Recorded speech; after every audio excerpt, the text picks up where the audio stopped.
आज के इस कार्यक्रम में श्रीमान विनोद जी,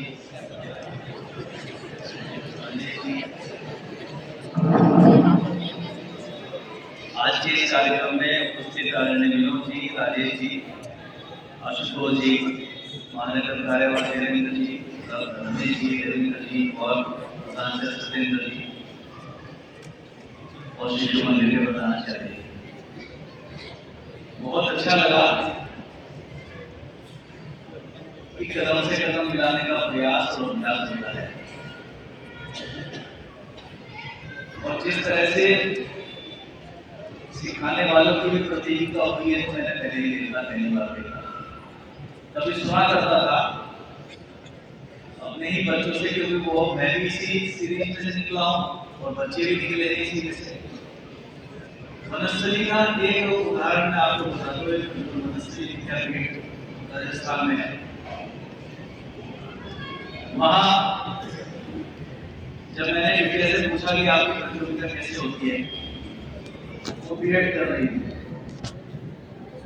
कह रही कि वहां पर गांव के जो बच्चे हैं उनको स्कूली शिक्षा के रूप में बीएड के शिक्षकों को दे दिया जाता है और जो वो उनको सिखाते हैं, उनके जो पेपर होते हैं, जब उनको वो नंबर दिए जाते हैं तो वो हमारे प्रैक्टिकलों से एवरेज में मिलते हैं।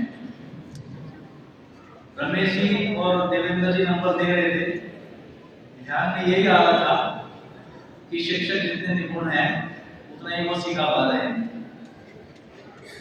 और जब अंत हो गया तो सारा हम लोग जो आगे बैठे थे आगे ही रह गए।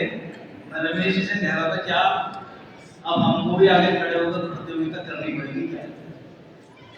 लेकिन रमेश जी और देवेंद्र जी दोनों पीछे रह गए।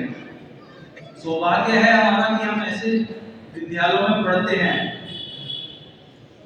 कि हमें शारीरिक और मानसिक हर तरह की शिक्षा में निपुण होकर अपने घर में जाना पड़ता है। इस क्रम को हम बनाए रखेंगे तो समाज को भी और राष्ट्र को भी हम स्वस्थ भी रख पाएंगे और कदम से कदम मिलाकर जब आगे चलेंगे तो भारत माता की जय अपने आप ही पूरे वातावरण में गूंजने लगेगी। मैं समझता हूं कि आज के इस मैं अपनी बात को पूरी करता हूं। धन्यवाद।